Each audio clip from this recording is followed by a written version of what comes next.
out. No, I'm joking, but that's how it feels. I think we're on week 2 of lockdown. Not much has changed for me, to be honest, because obviously I've had one of the babies since February, and then both of them in March, so it's tough at the moment not having anybody around to give us a hand, like change the odd nappy here and there. So that's the effect that I'm feeling. But anyway, as long as everyone is staying home, that's all that matters. We just look forward to the good times, and we're blessed to have a nice garden, so we're just trying to spend as much time as we can in there. I don't actually have any of the babies with me today because my boyfriend is home, obviously, so he's doing his shift.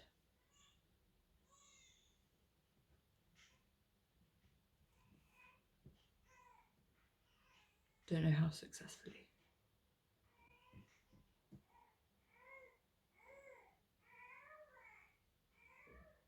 Spoke too soon. She's really noisy with her dummy, so apologies if you can hear that.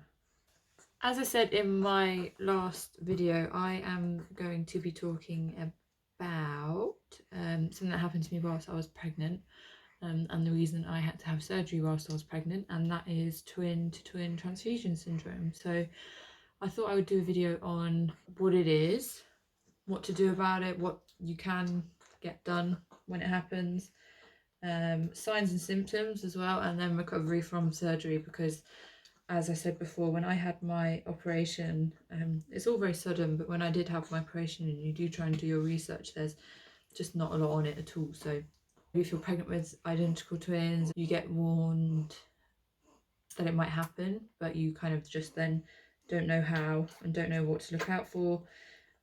So yeah, the type of twins that I had shared a placenta, and they had their own sacs, so that means they're identical. And with that comes the risk of twin-to-twin transfusion syndrome, or TTS. So that's because they share a placenta but they have their own sac. There's blood flow connections between the two babies. So the placenta's here, you've got 2 of them down there, and obviously blood is coming from the same placenta. So TTS happens when the twins don't share blood equally.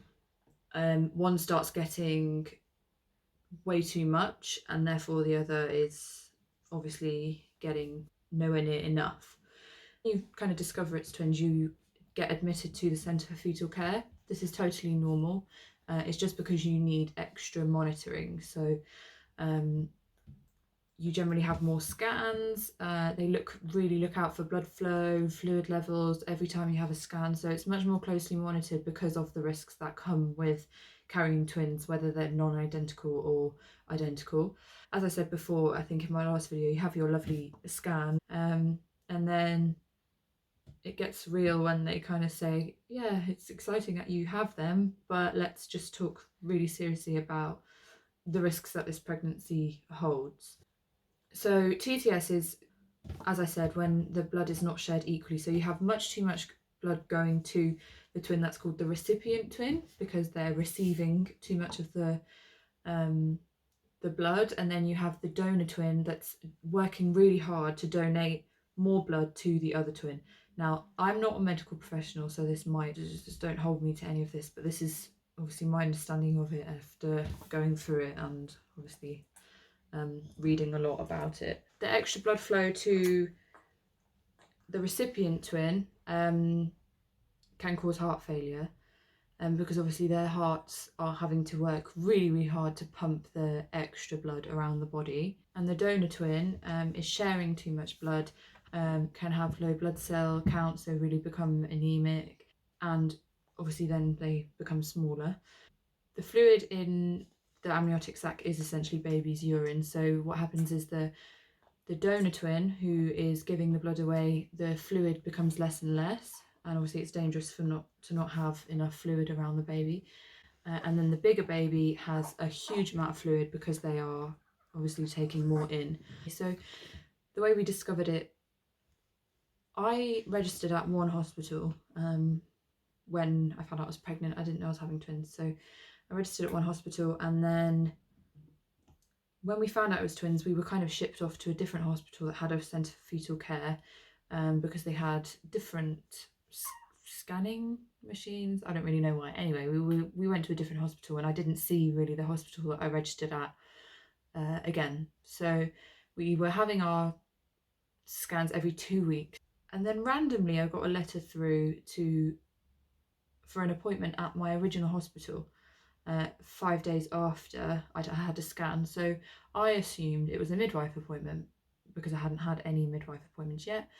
So I went by myself to this appointment, thought I'd have my blood pressure taken, and then I got there and it was actually a scan, which I had no idea about. So it was a scan with one of the top fetal care consultants in my area as well. So it was all very unexpected, and I was actually quite annoyed because I'd just had a scan. I know too many scans, they say, aren't good for the babies, so whether that's true or not, I don't know. But anyway, I just didn't want too many scans, and I was annoyed that I'd made my way there, and it was for another scan that I'd had 5 days earlier. So anyways, I thought, okay, let's get this over with. And she was doing the scan, and you know, they were kicking around as usual, very active babies. And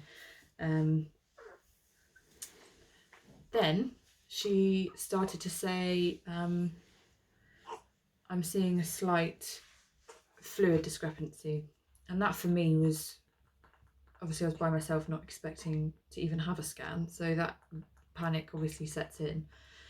So she did notice one was ever so slightly too much, and one was not even too much. One was ever so slightly high and one was low, so not anywhere near too much, but just kind of getting there. So she sat me down afterwards and just said, look, it's pre-stage TTS. There's a chance that this either gets better, or there's a chance obviously that it will progress.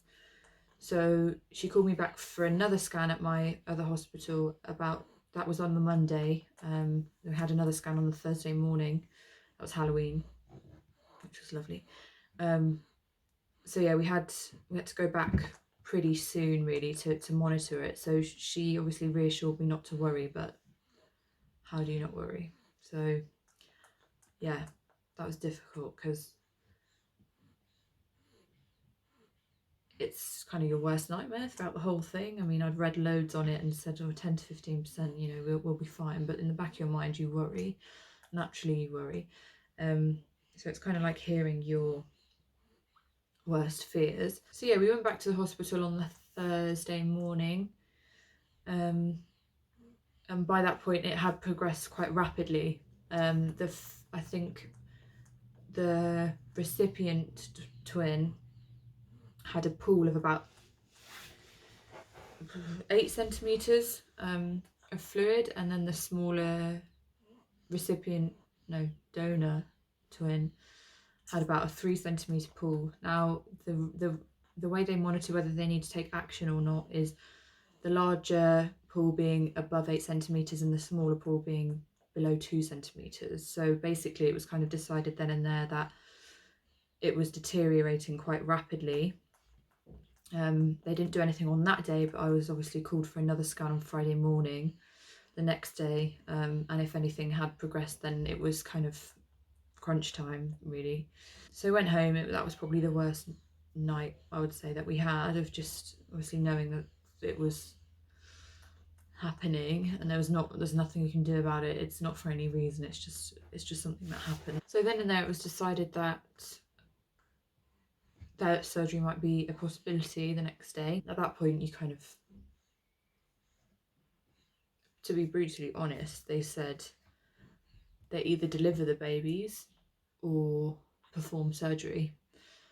So delivering the babies obviously was not the ideal solution because I was 23 weeks and 6 days pregnant. So I mean, babies are delivered that early, but it's not what you want. And the other option is surgical intervention. So there's laser ablation surgery or amnioreduction. So amnioreduction is essentially where they drain fluid from the baby that has too much and hope that it kind of stays level. Laser ablation is actually where they laser the blood vessels off that the babies are sharing. So amnio reduction is not done very often, I don't think, and it wasn't an option for us at all. So it was either deliver the babies or have this laser ablation surgery. So we went in on the Friday morning, and another scan confirmed that it had progressed even more. So I think the recipient twin had around 10 centimeters of fluid, and the donor had around 1.5, I think. So it was still classified as stage 1. Stage 2 TTS is where the donor twin has no visible bladder because they have absolutely no urine in their system. So it wasn't quite at that stage yet, but it was basically deteriorating so quickly that it was inevitable that it was going to get to that. So surgery was happening. We had this scan, and then suddenly the theatre was being prepared. You're kind of shoved into it really quickly. You don't know really what's happening. There's a lot of people that start running around and preparing the theatre for it, preparing you. There's not much preparing you, to be honest. Oh my god, I didn't expect to get upset.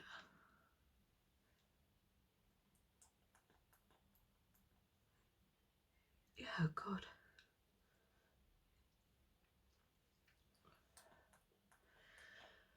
It's difficult to talk about, actually. I haven't really talked about it properly this much since it happened, so you just actually really appreciate the people that did make you feel better when you were there. There was only a certain few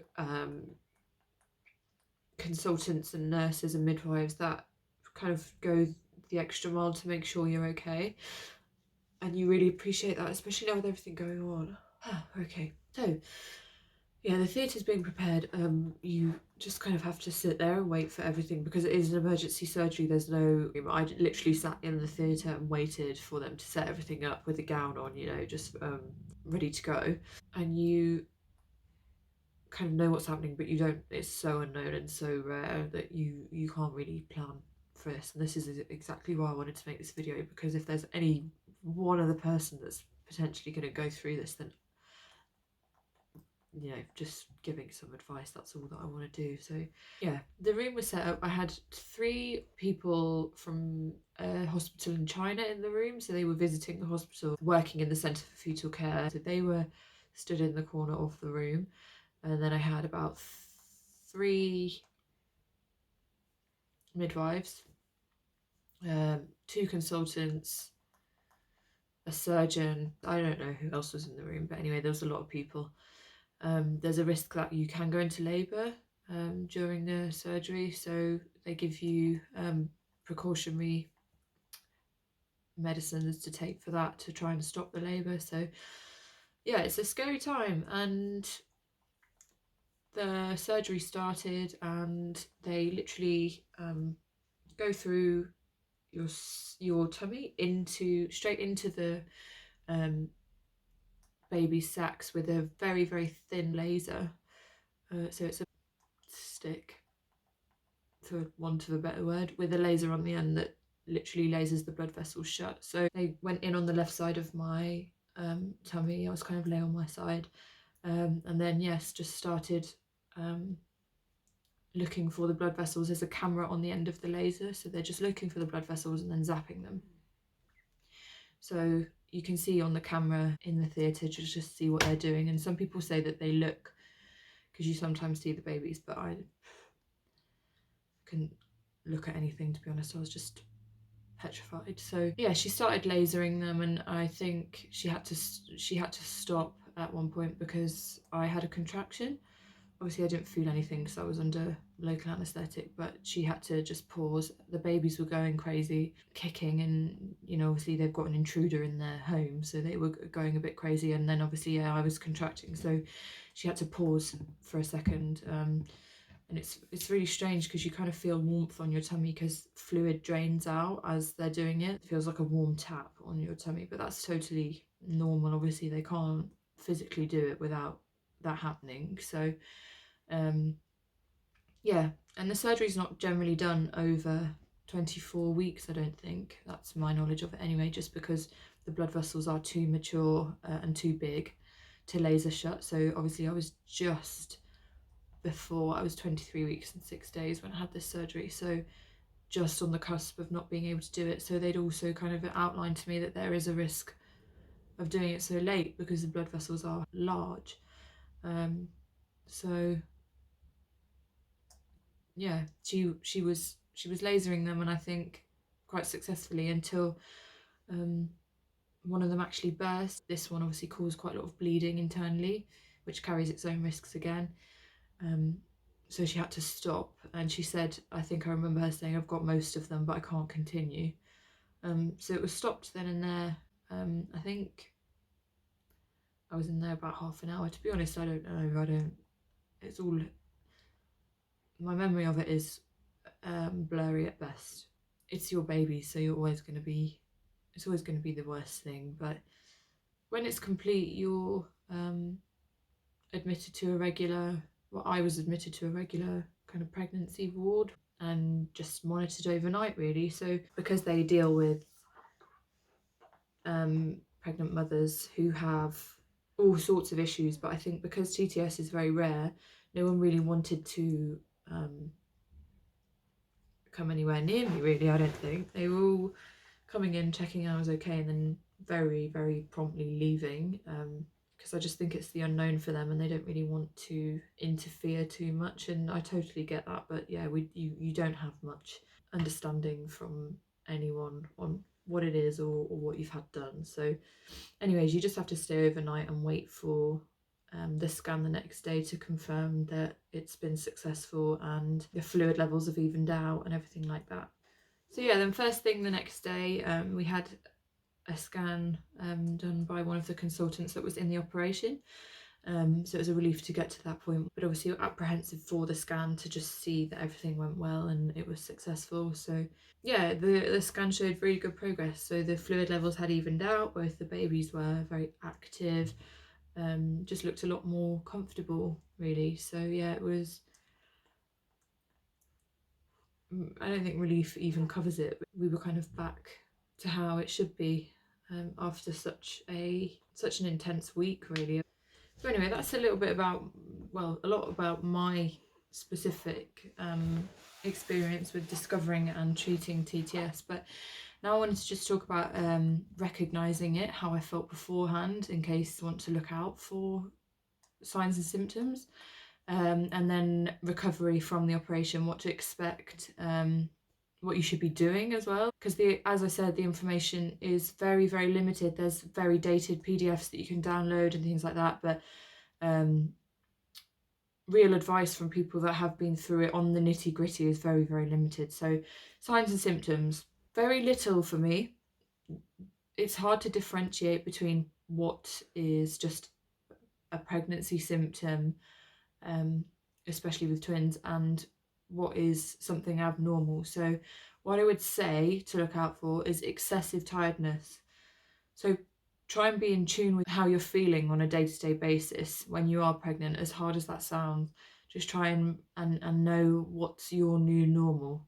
So, you know, you are tired, obviously, but with TTS you will feel extra tired. So, you know, tired, physically drained. You feel extra drained, more so than you would. I know that's so difficult to recognise, but in hindsight, I had a week where I just felt really exhausted, and I thought, as you do, that that's normal pregnancy symptom, feeling exhausted, which it is, but this was kind of on another level. Now, that is one thing that you may or may not recognise, so that's not something to kind of hang on to. The main thing I would say to look out for is pressure. If you feel an extreme pressure, especially around your ribs, I had one of the twins' heads in my ribs on the right hand side pretty much the entire time, but for the few days before the surgery, the pressure under my right rib cage was intense. It felt like one of the heads was just pressing against my ribs, and I could literally feel the head poking out on the side, around just kind of on your waist where your ribs are. And it got worse and worse to the point where I couldn't get comfortable in any position. So whether I was lying down, and normally if you feel a pressure when you're carrying twins, you can kind of, or carrying babies, you can kind of just move around and it's relief. But if you feel like you can't relieve it in any position that you get into, then I would say just speak to somebody and get it checked just in case, because that is a major thing that I felt, and in hindsight I think I should have recognised that that wasn't a normal feeling. And it turns out that that was the twin that didn't have enough fluid and was quite literally squashed against my ribs. So yeah, that is a big red flag. Any kind of pressure, especially in your ribs that you can't get rid of, just make sure you speak to someone and make sure you get it checked, because even if it's nothing, you'd just rather be safe. And you can't be blamed for being too pedantic. You just can't be too careful at all, because it's your babies and you have the right to just check that everything's okay if you feel like something's not right. So I can't even say that I would have maybe got it checked that soon. Otherwise it would have been another 2 weeks before my next scan, and obviously that is, with the speed that everything progressed, that would have been much too late. So anything out of the ordinary, just better safe than sorry, just get it checked. Now, recovery, I would say for the first couple of days after the surgery, you are going to need some help with just getting around, because they have obviously damaged muscle. That's what causes the most pain, I would say. You can't really feel anything else apart from, obviously it kind of spreads to your whole tummy, just feels very sore. I needed help moving around, especially for the first 24 hours. You're going to need help sitting up, standing up, walking. Everyone's different, but I definitely needed some assistance with even sitting down to go for a wee. Anything that requires you to use your tummy muscles, which you realise that is quite a lot. So I needed help with, you'll need help with just everything for the first 24 hours at least. So as I said, I was discharged the day after, following the scan. Don't expect any discharge to be quick in the hospital either. You'll generally be there for at least midday, if not further, obviously, because they're very, very busy wards, and to get everything together is sometimes quite a lengthy process. So once I was discharged, I went straight home, obviously, and then just rested as much as possible. I'm so lucky that I had people around me to help me, and they just didn't really let me do much. But generally you just feel that quite strong muscular pain whilst the muscle is healing. Obviously totally normal. It's common sense really. The muscle's been damaged, so it needs time to heal, and that's what you've got to do. Just rest and rest some more. And to be honest, that's what I did really for the most of the rest of my pregnancy. So I didn't really go out that much. I just really took the time to be at home, rest as much as possible. Yeah, I'm very lucky really to have the support system that I had with my family, my friends, my workplace. Everyone around me really just helped me through it. There's very conflicting advice on what to do with TTS, whether it is rest that makes it better. You know, some people say they carried on with their normal lives, but for me, I just think I felt safer resting. I felt like I was doing what I could to make sure that the pregnancy carried on for as long as possible. One of the major risks after you've had the surgery is early labour. So, you know, I just felt right resting. Now, each their own. I did start kind of going out after a couple of weeks, like for something to eat or things like that, to visit family and stuff. But I think generally I felt like just resting, and I think each their own. If you feel like you want to be more active, then that's great. But I for me, that's what I felt most comfortable with. Yeah, so after that I had weekly scans, which was a lot. The hospital was about 40 minutes away, so we were going every week to have full growth and blood flow scans just to check that everything was okay. A few times there were small scares when the fluid levels went slightly uneven again, so I was called in the next day. But they would always kind of even themselves out. So sometimes it is normal for one to have more fluid than the other, just because one might have weed and the other one hasn't, so that's totally normal. But obviously they have to be super cautious once that's happened. So there was a few false alarms after that, which obviously terrifying, but minus a few hiccups, everything was okay beyond that point, I think. Hello.